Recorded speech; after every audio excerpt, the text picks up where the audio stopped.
Всем привет и добро пожаловать на канал Павел Саныч, где мы обозреваем компьютерное железо, периферию и гаджеты. А сегодня у нас будет обзор и сравнение бюджетного сегмента SSD с разных источников, а именно два SSD с AliExpress и один фирменный бренд с местного магазина. Выясним, стоит ли переплачивать за фирму, посмотрим, что скрывается в самих SSD и пройдем самые банальные и скучные тесты, о правильности которых вы можете судить потом сами. Но начнем мы по старинке с распаковки. Ставьте видео на ускорение, берите что-нибудь вкусненькое поесть, попить и поехали!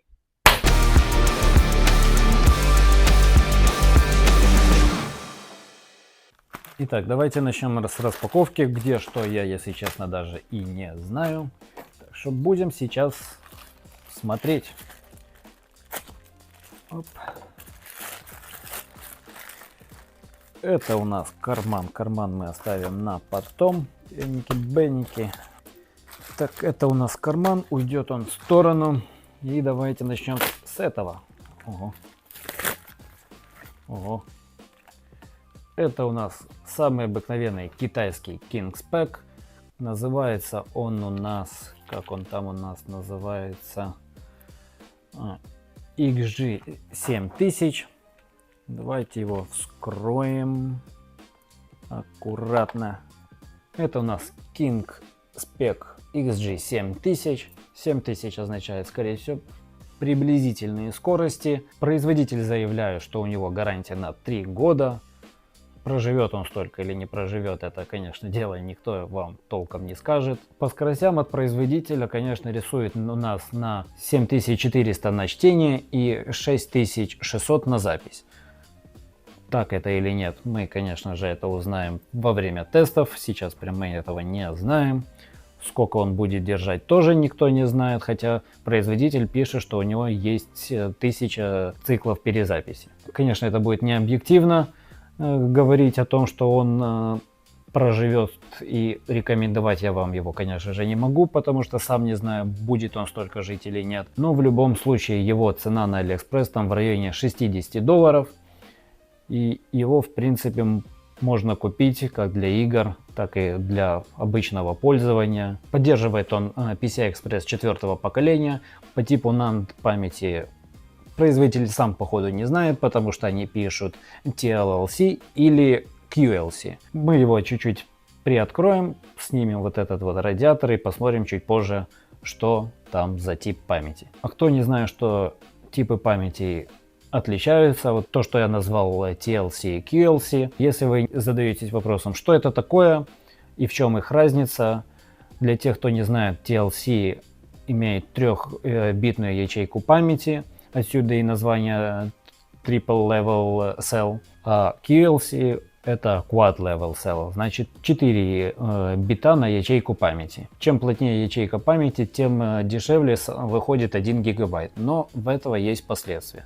А значит, живет она чуть меньше и скорости у нее тоже чуть меньше. Простыми словами, SSD-шники с QLC памяти просто дешевле. Отсюда мы можем сделать банально небольшой вывод. Больше не значит лучше. Правда, только в количествах битах на ячейку памяти, а не в том, что вы подумали. И сколько он проживет, будем видеть в перспективе. Может быть, когда-то я запишу видос и скажу точно, умрет он или будет жить годами.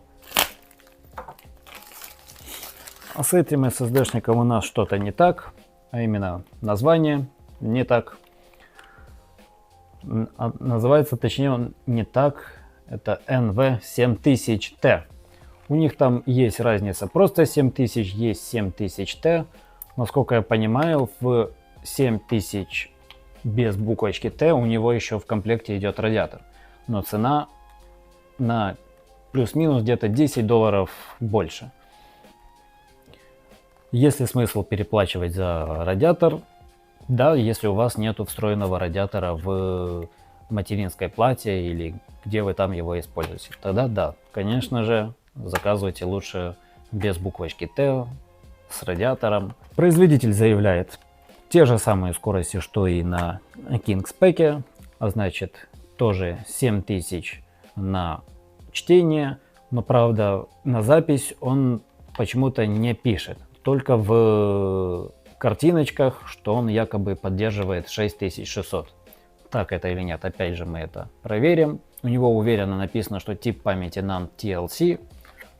Тут мы можем верить, значит, что у него он присутствует. Но давайте вскроем. В комплекте у нас опять макулатура. Тут 2 болтика, в этом 1, тут 2. У этого вот этот встроенный радиатор маленький. Здесь хотя бы наклейки нету.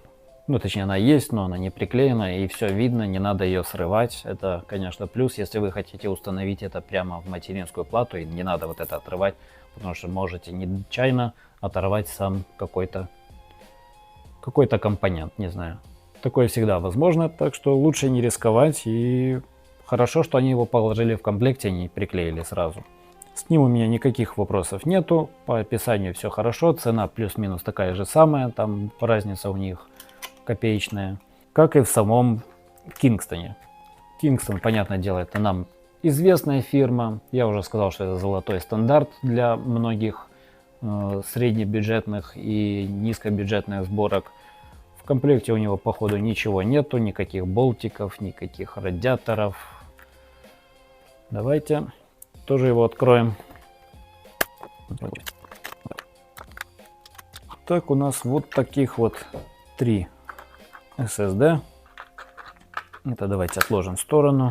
У Kingston NV3 чуть-чуть отличаются характеристики, а именно у нас 6000 на чтение и 4000 на запись.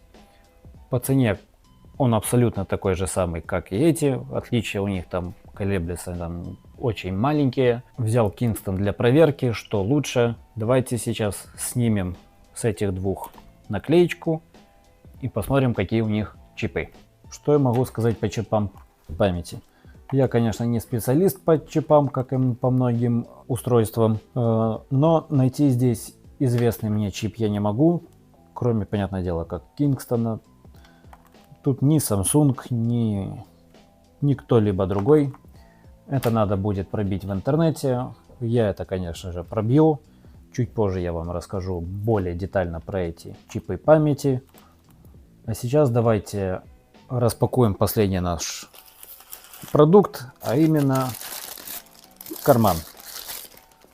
Карман я взял фирмы Lexar. Вполне себе должен быть нормальный карман. Скорость чтения у него до 10 гигабайт в секунду. Поддерживает USB 3.2 Gen 2. SSD-шники поддерживает он до 4 терабайт. Мне этого вполне достаточно, я его возьму для домашнего использования, а также для того, чтобы записывать видосы сразу на SSD-шник. Он небольшой, компактный. Такая вот макулатура. Я уже что-то снял, какую-то защитную пленку. Инструкция, как устанавливать SSD-шник на разных языках. Сам, кстати, достаточно такой нелегенький. Что его там держит?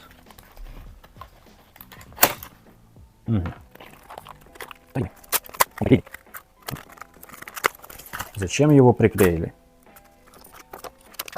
Вот такой вот у нас карман для SSD. Он в прорезиненном таком чехольчике. Плохо его пропечатали, он остался один кусочек. Сам он выполнен из алюминия. Вытаскивается легко. Открывается. Сейчас поймем как. Опа. И сюда вставляется SSD-шка. Ну, добротный даже кусок алюминия. Сейчас сделаю подсъемы. У нас есть тут дырочки для разного размера M2 накопителей, так что подходят они под большинство современных стандартов M2 SSD. По описанию поддерживает ключ M плюс B. Если вы не знаете, что такое ключи, вот тут вот будет сейчас фотография. Сейчас будет подсъемы, вы все увидите, как это все вставляется и как это все работает. Сейчас мы перейдем к тестам. Сначала самих SSD, потом засунем эти SSD в карман и будем тестировать. Так что давайте перейдем к тестам. Они у меня займут какое-то время, не сегодня, не завтра, но займут его прилично. Я вернусь к вам где-то через недельку, протестирую все на свете, Может быть, даже избавлюсь от своего SSD-шника, который у меня от Intel стоит в компьютере. Вы видели это в первом ролике. Так что не переключайтесь и давайте тесты. Итак, я вернулся спустя какое-то время, я собрал информацию по поводу всех этих SSD-шников, их компонентов и так далее. Так что, надеюсь, вы не будете против. У меня вот тут вот есть некие подсказочки, потому что все эти наименования компонентов немного трудно произносить, а тем более запомнить. Я буду сюда подсматривать время от времени. А мы давайте перейдем к технической информации. Начнем с нашего SSD неток. Что я узнал по поводу него в интернете, а именно то, что контроллер у него фирмы Maxio MAP 1602A. Этот контроллер сделан по 12-нанометровому процессу. Это, конечно, нас не особо волнует, больше всего нас волнует то, что он поддерживает PCI Express 4.0. А самое главное у нас это его память. Контроллеры память, название будет здесь, потому что их практически невозможно выговорить, там куча букв, цифр. А что по поводу него пишут в интернете, так это, что это 4-е поколение TLC 3D NAND памяти. Делает эти контроллеры Yangtze Memory. Она оснащена технологией X-Tracking 3.0. Пишут, что она значительно повышает скорость, плотность хранения данных. Так это или нет, конечно же, я судить особо не могу. Единственное, что я могу сказать точностью, что она достаточно распространена на самих китайских таких флешках. Она есть много каких производителей. А у нас можно обратить внимание, что их тут 2 штуки. А в конце самого контроллера написано 512G. А значит, что сам контроллер на 512 гигабайт. 2 контроллера это получается наш терабайт. И также у него здесь есть 2 дополнительных места. А значит, что без замены других каких-то компонентов можно спокойно здесь иметь 2 терабайта. Сами тесты давайте чуть попозже. А сейчас поговорим про KingBank XG7000. Что касательно KingBank, у нас тут контроллер не в привычном его виде микросхемы, а больше как кристаллопроцессора. Это, конечно, выглядит прикольно, но есть ли в этом смысл? А то, что я вычитал в интернете, меня немного, если честно, даже озадачило. Сам процессор у нас именуется как Innogrid IG5326FAA. Вот такое вот сложное название, даже прочитать его сложно. А именно, в чем его проблема? У многих пользователей просто перегревается и выходит из строя. Поэтому использовать штатный охлад в виде вот той вот наклеечки, с алюминиевой, точнее с фольгой, не с алюминиевой, там просто фольга. Этого даже охлада достаточно мало. Так что лучше всего иметь полноценный радиатор. Если у вас нету его под рукой или в материнской плате, то лучше закупить. Они стоят не так уж и много. Так что всегда позаботьтесь об охладе. А что касаемо нашего контроллера памяти, то он тоже имеет нечитаемое название. Оно будет здесь, оно гораздо длиннее, чем название контроллера. А сам контроллер флеш-памяти производства Hynix. Это хороший контроллер, проблем с ним никаких нету. Очень многие фирмы их используют. Сами знаете, что такое Hynix, который используется в основном в оперативной памяти. Про него ничего плохого сказать не могу. Но сам контроллер SSD, скажем так, не очень. На него жалуются, он выходит очень часто из строя, поэтому лучше его использовать под какие-то там игры и неважные файлы. Потому что все пишут, что они умирают. А сейчас давайте поговорим про Kingston. А про сам Kingston особой информации на самом-то деле нету, кроме самого контроллера. А контроллер у нас Tenafe 2201AA. Он ставится в более дешевые SSD-шники, такие как Netok NV5000, а у нас, напомним, NV7000. И все говорят, что он достаточно оптимальный для своих параметров. Спорить мы с этим не будем, но лично у меня, скажем так, не самый лучший опыт с этими контроллерами, но об этом буквально чуть-чуть позже. Про контроллеры памяти в интернете вообще ничего, особенно это ж Kingston, там должна быть какая-то информация, но, к сожалению, я ничего про них не нашел. Так что я могу резюмировать по поводу этих 3 контроллеров? Конечно, судя по отзывам, всегда нужно брать те, которые пользуются большим спросом, у которых хорошие отзывы. У Kingston отзывы очень хорошие, и все рекомендуют их. Потом я бы взял точно Netak, потому что я в принципе доволен его и скоростями, и работой. Ну, ничего плохого про него сказать не могу. Про KingBank я тоже в принципе сказать ничего не могу плохого, но отзывы в интернете оставляют желать лучшего. Так что решать, конечно, вам, какой из них брать. Ну а сейчас давайте перейдем к самим тестам. Давайте начнем с тестов в Crystal Disk. Начнем мы с тестов именно на китайских наших SSD. Итак, что нам дает первый параметр? Первый параметр особо разницы не дает, и там практически у нас одинаковые результаты. Слева у нас будет Netak, справа у нас будет KingBank. Так что давайте тут ничья. И перейдем уже к второму параметру. Второй параметр у нас имитирует загрузку игр, а также копирование крупных файлов. И тут у нас Netak в плюсе. Он у нас выше 5000, когда на KingBank даже нету 4800. Это, конечно же, не критично, потому что во время тех же игр у нас выше 3,5 особо не бывает, а даже выше 3. Тут отдаем предпочтение больше Netak. Он у нас получает 1 балл, но особой разницы тут в принципе у нас нет. Кроме как на копирование файлов, но об этом поговорим чуть-чуть позже. Третий параметр у нас имитирует загрузку операционной системы, а также включение большого количества программ одновременно. Тут у нас опять в плюсе Netak. Разница у них составляет практически 300 мегабайт в секунду. Это, конечно, немало, но есть опять но. А именно для загрузки операционной системы и прочего вам больше 600 мегабайт в секунду особо не понадобится.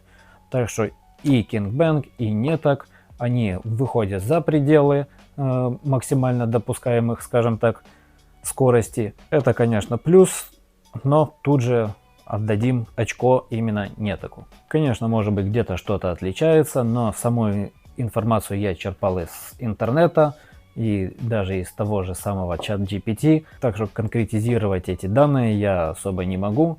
Знаю, что все они работают хорошо, быстро и никаких проблем не доставляют. А четвертый параметр у нас отвечает за мелкие совсем задачи, за запуски программ каких-то мелких, также за загрузку операционной системы. И там у нас практически все одинаково, но Netak у нас все-таки выбирается немного вперед. Так что давайте и здесь мы отдадим ему балл. В итоге у нас 3-0 и побеждает уверенно Netak. А вот на записи у нас картина чуть-чуть буквально меняется. Конечно, это не критично, но тут у нас уже получается 2-2. Netak у нас уступает во втором и в четвертом параметре. Простые пользователи этого не заметят, так что спокойно выбирайте тот, кого по душе. Я бы рекомендовал вам Netak, потому что все-таки и отзывы чуть-чуть получше. По крайней мере, плохих отзывов я особо не читал. Ну и сами компоненты у него в принципе хорошие. А самое главное, я решил установить на него тот же самый Cyberpunk. У меня в компьютере стоит мой родной Intel, и он работает на PCI Express 3-го поколения, так что давайте сейчас посмотрим, какая будет разница в том же FPS или в чем будет разница. Я вам сейчас об этом тоже скажу. Ну и как вы можете заметить, это, понятное дело, на сам геймплей у нас особо не повлияло. У нас как было в среднем 120 плюс-минус 10 FPS в разных сценариях, так и осталось. Но вот на саму загрузку игры это немного повлияло. Не могу сказать, конечно, насколько больше, но секунды загрузки особо вам ничего не принесут. Это у нас, в принципе, были тесты в Crystal Disk. Конечно, Crystal Disk это не является стопроцентной гарантией хорошей работы вашего SSD, потому что многие производители это давно уже просекли и начали просто программировать их так, чтобы они работали на максимальных, скажем так, оборотах, показать их качественную работу и так далее. Это по большей части уже просто маркетинговый ход. А вот если смотреть по самим скоростям копирования файлов, то тут картинка у нас получается совсем иная. Netak у нас показывает не такие уж и большие скорости.